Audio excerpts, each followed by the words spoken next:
Hello friends, welcome to Knowledge Shower. इस video में हम बात करने वाले हैं कैन वुमेन एक्सेप्ट समन। क्या एक वुमेन कोर्ट का समन एक्सेप्ट कर सकती है? इस पूरे टॉपिक का 360 डिग्री एनालिसिस करने वाले हैं हम। क्या क्या रेलेवेंट सेक्शन है और क्या वो समन एक्सेप्ट कर सकती है या नहीं कर सकती, उसके बारे में हम डिस्कस करने वाले हैं। काफी इंपॉर्टेंट टॉपिक है और आपके law entrance examination, specially LLB and LLM entrance examination में आपसे ये टॉपिक पूछा जा सकता है, चाहे कोई भी LLB and LLM entrance examination हो।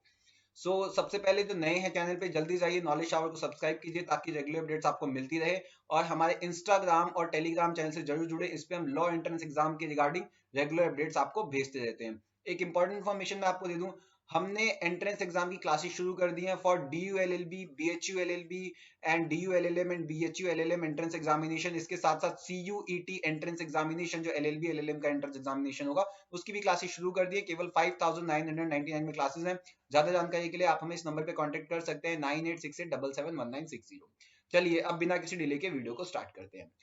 रिसेंटली सुप्रीम कोर्ट में एक केस आया in Kush Kalra versus Union of India, और इस केस में सेक्शन 64 ऑफ सीआरपीसी को चैलेंज किया गया। सेक्शन 64 ऑफ सीआरपीसी है क्या? देखिए, सेक्शन 64 ऑफ सीआरपीसी बात करता है, समन सर्व करने की बात करता है कि मान लीजिए किसी व्यक्ति को समन सर्व किया जा रहा है और वो व्यक्ति अवेलेबल नहीं है, तो उसके अलावा और किसको समन सर्व किया जा सकता है। इसकी बात करता है सेक्शन 64 ऑफ सीआरपीसी। और एक क्रिमिनल प्रोसीडिंग में, not in civil proceeding, criminal proceeding में किसको और समन सर्व किया जा सकता है। तो इस सेक्शन को क्या किया गया है, इसको चैलेंज किया गया है। और ग्राउंड क्या है? ग्राउंड ये है कि जो सेक्शन है it is discriminatory against women. ये क्या है? ये डिस्क्रिमिनेटरी है अगेंस्ट वुमेन। अब ऐसा क्यों कहा गया है? देखिए, ऐसा इसलिए कहा गया है क्योंकि सेक्शन 64 ऑफ सीआरपीसी क्या कहता है कि अगर जो व्यक्ति जिसको समन सर्व करना है, अगर वो नहीं मिलता है, तो जो समन की कॉपी है वो किसी भी अडल्ट मेल मेंबर, उसकी फैमिली के किसी भी अडल्ट मेल मेंबर, यहां पे आप देखिए अडल्ट मेल मेंबर को सर्व की जाएगी।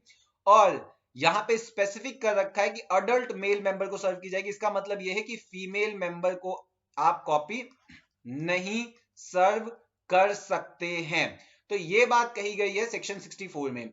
तो अब पिटीशन फाइल हुई और ये कहा गया है कि it is discriminatory against women. ये क्या है? वुमेन के अगेंस्ट है। और अब ये जो पिटीशन है, इसमें ये भी कहा गया है कि ये जो प्रोविजन है समन सर्व करने का, in case of CPC civil cases में, देखिए आपने क्रिमिनल केसेस में सेक्शन 64 क्या बात करता है, ध्यान से देखिए, service when person not available. तो समन देना जब पर्सन अवेलेबल नहीं है इन पर्सन। तो क्रिमिनल केसेस में क्या होगा, केवल आप मेल अडल्ट मेल मेंबर को समन दे सकते हो। लेकिन वही जो सीपीसी है, सिविल प्रोसीजर, मतलब सिविल केसेस में क्या होता है कि आप किसी भी अडल्ट मेल मेंबर को दे सकते हो, मतलब चाहे मेल हो चाहे female. So basically order 5 section 27 to 32 of CPC code of civil procedure बात करता है service of summon in civil cases. तो इसमें तो ये कहा गया कि आप किसी भी अडल्ट मेल को मेंबर को दे सकते हो, इट इज नॉट डिस्क्रिमिनेटरी। लेकिन जब क्रिमिनल प्रोसीजर की बात है तो यहाँ पे आप कह रहे हैं कि केवल और केवल आप किसको दे सकते हो, किसी भी अडल्ट मेल मेंबर को ही समन सर्व कर सकते हो। तो यही चीज चैलेंज हुई है और इसको डिस्क्रिमिनेटरी बताया गया है। अब अगर मैं सीआरपीसी की बात करूं, तो आप ये देख सकते हैं चैप्टर 6 ऑफ सीआरपीसी ये बात करता है समन से रिलेटेड, और सर्विस ऑफ समन की बात होती है 61 टू 67 ऑफ सीआरपीसी। ठीक है, इंपॉर्टेंट है, जिसमें सेक्शन 64 बड़ा इंपॉर्टेंट है। तो अब ये जो केस है, इस केस में क्या होता है, इस केस में दो तीन चीजें बहुत अच्छे से हाईलाइट की गई हैं और पॉइंट आउट की गई हैं। इस केस में ये कहा जाता है कि जो फीमेल मेंबर्स हैं, बेसिकली उनको क्रिमिनल केसेस में समन एक्सेप्ट करने का राइट नहीं है। और ये जो राइट जो नहीं दिया गया है, इट इज अगेंस्ट आर्टिकल 14, क्योंकि इक्वालिटी का अधिकार, भाई कोई भी फैमिली मेंबर जो है वो अगर कर सकता है समन एक्सेप्ट, तो ऐसा क्यों है कि मेल को ही राइट दिया गया, फीमेल को नहीं दिया गया? So it is against article 14 right to equality, against article 15 जो डिस्क्रिमिनेशन को हटाने की बात करता है। इसके साथ साथ राइट टू नो, ये बड़ा इंपॉर्टेंट है, आपसे क्वेश्चन ये भी पूछा जा सकता है कि which article of Indian constitution talks about right to know.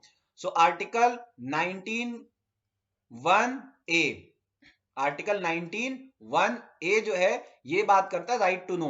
So it is also discriminatory कि भाई जो राइट टू नो का अधिकार है जो वुमेन का, वो भी आप उसको नहीं दे रहे, उससे छीन रहे हो। एंड राइट टू डिग्निटी, ये भी जो आर्टिकल 21 में राइट टू डिग्निटी है, कहीं ना कहीं आप उसकी डिग्निटी लो कर रहे हो। आप ये बोल रहे हो कि वो मेल से कम है, डिस्क्रिमिनेटरी।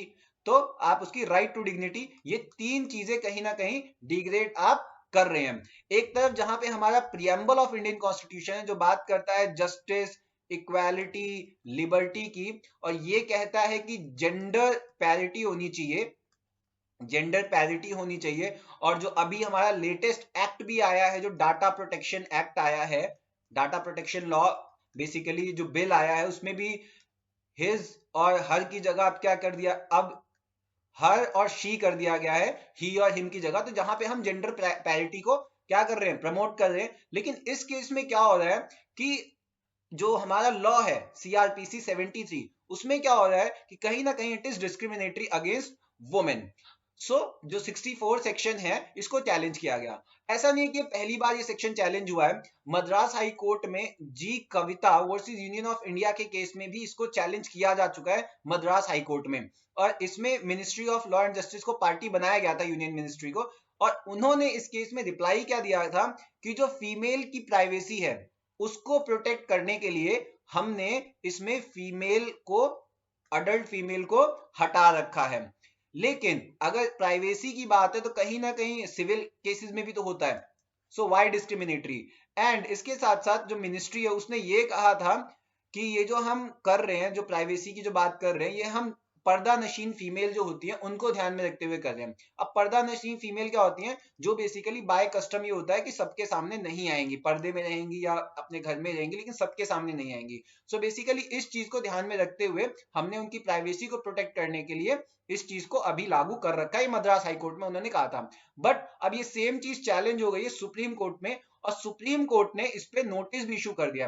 अब देखो इसमें एक चीज और है, ये तो एंगल हो गया एक कि it is discriminatory against women, लेकिन कहीं ना कहीं अगर हम विक्टिम के साइड से बात करें, जो पीड़ित है, तो कहीं ना कहीं ये उसको भी अफेक्ट करता है, हार्म करता है। क्यों हार्म करता है? बिकॉज उसका राइट टू स्पीडी ट्रायल वो अफेक्ट होता है। क्योंकि आप अगर ये देखेंगे मैक्सिमम जो मेल है वो घर पे नहीं रहते, वो बाहर कमाते हैं। और मैक्सिमम अभी इंडिया में जो कल्चर अभी चल रहा है उसमें क्या है, मैक्सिमम फीमेल आपको घर पे, मतलब जो हाउस वाइफ्स होती है वो घर पे मिलेंगी। सो इस हिसाब से क्या होगा कि अगर वो समन एक्सेप्ट ही नहीं कर सकती, तो जो विक्टिम का जो राइट है ऑफ स्पीडी ट्रायल, कहीं ना कहीं ये अफेक्ट हो रहा है। ठीक है। और इसके साथ साथ ये जो प्रोविजन है, जैसा मैंने बताया कि दो चीजों को निगलेक्ट कर ही रहा है कि जो समन किया जा रहा है तो फीमेल मेंबर ही ज्यादातर घर पे रहती हैं। एंड अगर उनको समन लेने का अधिकार नहीं दिया गया, so this right to speedy trial, ये अफेक्ट हो जाएगा। नाउ अब मुझे आप कमेंट सेक्शन में बताएंगे which case is related to right to speedy trial. So that's all for today. Thank you so much for watching the video. Please like, share and subscribe.